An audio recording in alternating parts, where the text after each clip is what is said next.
We're standing today, guys. So I have a gloating moment here. Totally gloating here. I'm definitely not right about anything that I've talked about previously.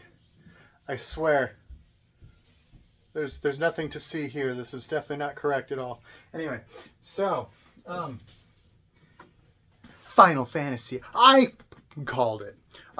So fun fact, you can go back and watch the video. It was about, I think it was the Friday or the Monday release, the Monday of Final Fantasy release, and I recorded it Friday before, so like it was pre-recorded several days, and my exact words were, I think Final Fantasy, the collector boxes in particular, will do this. They will start out at a number. They will dip very short term. It will be the shortest of dips. Probably a few hours to maybe a day. I was slightly off on that. I'll give you that one. It was only like 3 hours. So it's technically a few hours, but I gave it up to a day. Where it then proceeded to retrace and go right back up to where it was. A big old FU on the graph right there. Yeah, look at that. That's Final Fantasy saying FU. Yeah, that's right. And it then proceeded to have a rocket ship attached to it. And we strapped a rocket. And it shot off all the way up to $1,200 a freaking box. Oh, that's right in the light thingy. Here, I'll put that down here. You can see it. Aha. Right up to $1,200 into Narnia, where you see the light is shining off of my board. Now, the problem here we have is I made some other bold predictions. The play boxes. Let's see. I believe I said they would go up continuously because the reality of the reprint is, I'm waving my marker because it's a magical marker now. The reality of the reprint is WotC didn't have enough time to do a full print run. It takes months to get that stuff scheduled, prepped, planned, supplies ordered, ink done, sorting done, blah, blah, blah, blah, blah, blah, blah, blah, blah. This isn't just like a, hey, John, go pump out 10,000 boxes for me real quick, and then pump out another 40,000 the next day, and yeah, let's go pump out another 100,000 the day after. We'll be all caught up. I would like you to take note that Wizards does not own its printing facilities. They go to someone to buy them and rent them effectively, which means they are at the mercy of the printer. So, unlike Pokemon, which built their own printing facilities because, well, it's Pokemon. They do what they want. Wizards of the Coast pays printers to do it for them, which means they're at the mercy of the printer's schedule, not Wizard's schedule. So, fun fact, you can probably pay a rushed premium, I'm sure it was a lot of money, for said supplies to be printed ahead of the queue and jump the line. However, a full print run will still take quite a while. Now, what Wizards could do is bump a reprint from a current set, bump it back, and move Final Fantasy forward. Now, the problem with that is, those print runs that are restocks are not full print runs because they're restock prints on old sets. And they're not old, but they're older. So instead of WotC ordering 100,000 boxes, they might have only ordered, I don't know, 30,000 or maybe 35,000. But it definitely wasn't a full print run of 290 million boxes. Now, the problem we have here, if they did that, which I assume they did, the play boxes will not be satiated. They will go on a allocated order limit of probably something like a case a week or something like that to LGSs. And it will still blow out within 1 to 2 weeks probably. Maybe 3 to 4 if they print over 30 or 40,000 boxes. Now the problem here is there's thousands of LGSs in the US. And if you do a case limit, that's 6 boxes, which means per 1,000 LGSs, if they all order 1 case, 6,000 boxes. 30,000 boxes is 6,000 cases, or 5,000? Yeah, 5,000 cases, which means there's more than 5,000 LGSs in the US. So, problem. You begin to see the issue here. This includes sports card stores, LGSs, dedicated game stores, random little holes in the walls. There's thousands of these. I think there's 6,000 to 7,000 in the US, something like that. There's a fair number. And if they all order a case, which will not take long, bye. Now you get week 2. They do it again. Bye. There's 60,000 boxes. That's if 5,000 stores order twice. So not even every store, just a lot of them. Bye. That's 60,000 boxes. Now, we haven't even factored in Europe, Japan, everywhere else in the world that also needs this print and also needs this box, which is why I said, even though play boxes, which will follow the same exact thing as the collector boxes, they will go down short term, there will be this key point in life where the reprint will hit. It'll be small. It'll cause a short level out, and it will then probably go up to about $250 a box. It might even go higher. I could see this popping upwards of $300+ a box. Now you're like, Richard, that can't be possible. Now let me tell you why, Timmy. There are hundreds, not tens, hundreds of boxes being sold a day across TCG Player, eBay, etc. Now, those of you that can do some fun math, we know Wizards in its best year made $1 billion. If you do, and I believe that year was Lord of the Rings.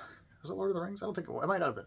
But if you do, standard margin practice, right? So Wizards needs to sell its box to the distro. Distro has to make their 15 to 20%. The LGS has to make their 15 to 20%. At the time that year, I believe the average cost from play, draft, and set was around $93 a box at distro. If you take 20% off of that, which is about $18 and change, call it 19, you go down to $63. There's even numbers here, right? $64. Now, let's do some multiplications here. 10 million boxes is $640 million. Which means if you half that again, you see the problem here. Now, if Wizards is really printing 10 million boxes of every set in a year, which, newsflash, they're not, because you got to remember, you got collector boxes, you got secret layers, you have arena, blah, blah, blah, blah. There's all these other things that come in here. But the reality is the paper product is probably a big chunk of it. And I think the shareholder meetings had the breakout was like 70% or something like that, or 60%. So, 10 million boxes, roughly. Barney math. Why not? Because we're doing Barney math up in here. Now, problem. There's like 12 sets a year with that year that happened, which means they're doing less than 1 million boxes, which means Final Fantasy was completely sold out. That's a problem. Now, if it's completely sold out in a Magic set and we don't have another release coming for, I think it's about 45 days is when Edge of Eternities drops. What's that mean? That means this demand will not be satiated, which means we have a slight problem here. When you are burning through tens of thousands of boxes a day globally across LGSs, people opening, blah, blah, blah, blah, draft parties, sealed openings, casual Andes ripping, and let's be honest, it's probably upwards of 10,000 boxes a day. We could even be conservative and say 5,000. It's been about 3 weeks since the release happened. I don't know about you, but I know my local store ripped almost 700 boxes between all the pre-orders, the drafts, the collectors, or not the drafts, the plays, the collectors, etc. And I know there's about 15 stores in my area, so we can even say 200 boxes, and we'll cut the one store I know about by a third. And there's other stores, probably about 7, that are the size of the one I'm talking about, and they all would have also done 200 boxes. Now you have 50 states in the U.S., I'm talking like DC, Maryland area, Virginia, whatever. So like this is like a 30-minute radius of me. Let's just go ballpark here and say 1,000 stores did that. 1 times 2 is 2. That's 5 zeros. I'm not a rocket scientist, but that's 200,000 boxes. Ooh, that seems like a lot, doesn't it? But that's nationwide. Now, that would be a substantial number of the print run. And this is all being opened on opening release weekend, all over the world, whatever, blah, blah, blah. You don't satiate that demand with a small 40, 50, 60,000 box print run restock. What you do is you just simply put a Band-Aid on a gaping wound. Now, things that I do not think will go to the moon anytime soon. Collector decks are probably not going to go to the moon. Commander decks are probably not going to go to the moon. Pre-release kits will also probably not go to the moon. Bundles, it's kind of a wild card. However, plays and collectors are going to keep climbing, and they will not stop for quite a while. Now, the upper limit of collector boxes. This is important. What I think the upper limit is probably somewhere between $2,000 and $3,000. Why do I say that? That's because based on the surge foils and the chase of the chocobos are moving for like 30 to 40 grand. There's multiple confirmed sales. I don't know what the one of 77 chocobos sold for, but I'm sure it's a six-figure number because it was sold to a vendor. The guy has money. I think it's Ancestral MTG was the one that bought it, and the guy has plenty of cash. So whoever hit that lottery ticket, kudos. But now, Barney math here again, if you can have one card pay for 30 to 40 boxes, it's probably underpriced on the set. It doesn't matter that that set might be 200 boxes to open. It's the fact that one card can pay for dozens of boxes is bananas. Now, when those boxes start getting to a point where Timmy with his wallet and I with my wallet can't sit down and say, well, what if I did open 24 boxes and I did get lucky? I have a 25% chance. Well, maybe I go risk it. I re-hit the singles, rinse, repeat, yada, yada. It is what it is. Maybe I miss. Sell the singles, recoup most of my money, call it a day. Here's the problem be. That is too tempting. 25% is not great. We need like less than single digit percentage. It's probably like 8% chance if you open up a master case, maybe less. I'd probably say less because God, there has to be so many CBs for this set. There just has to be so many. Like, I wouldn't be surprised to find out the print runs on this for the CBs is like 500,000 boxes. Like, it's just got to be big, like astronomically big, and it's still sold out instantly. So we have the conundrum here. When a card can pay for master cases of product, it's still too cheap because someone's going to open the card, make 40 grand, go buy a master case, and then pocket like 15 grand. There's too much chase factor in there. But once those boxes start getting up into the $2,000-$3,000 range a piece, you hit the mental wall. You're like, oh God, I only got like 10 shots to open this and like I might be wrecked. And then the singles value, like, oh God, I'm just going to be just bleeding money the whole way. The problem is at $1,200 a box, you still can make money opening it, which means people are going to open it still because the gambling addiction is too real.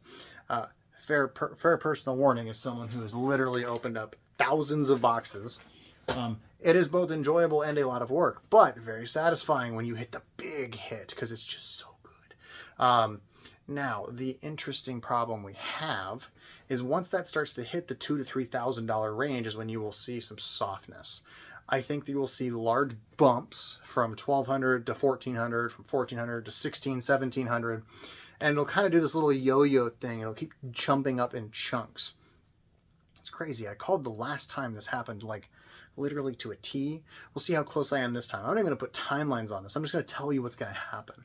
And there will be a certain point where it finally hits the equilibrium where you can't open up $1,700 in cards and pay for the box and go buy a box and a half and do it again. Even if you have a crappy box. Like, that's the other thing too, is like, you can't have a crappy box and a good box and pay for two boxes and just keep cycling over and over again, right? Like, that's no bueno. You need to be able to hit a good box and not pay for it before people are like, oh, okay, it's kind of getting expensive. And that's just like a mental note, right? You're just like, oh God, like it's too much. Like, I can't eat $300, $400 in the box. Like, it's just, But if you always have that eating thought in the back of your head, like, okay, well, that was just a bad box. What if I open a good box? Like, that's what keeps it going, right? So you need the price point to be so high that that's no longer like even a consideration. You just have to be like, oh God, even if I hit a good box, I'm still wrecked. So that's the price point you need to look at. And if you hit like 3 good surge foils and you hit a decent pile of mythics and rares, you're still looking at like a $1,300, $1,400+ box. The Sephiroth foil is like, I think $700, $800 right now. The Cloud is pushing like $400. Tifa's a few $100. Like, you don't even need to hit multiple Sephiroths. You can just hit multiple of the top 5 off of the surge foils and you're paying for a majority of the box.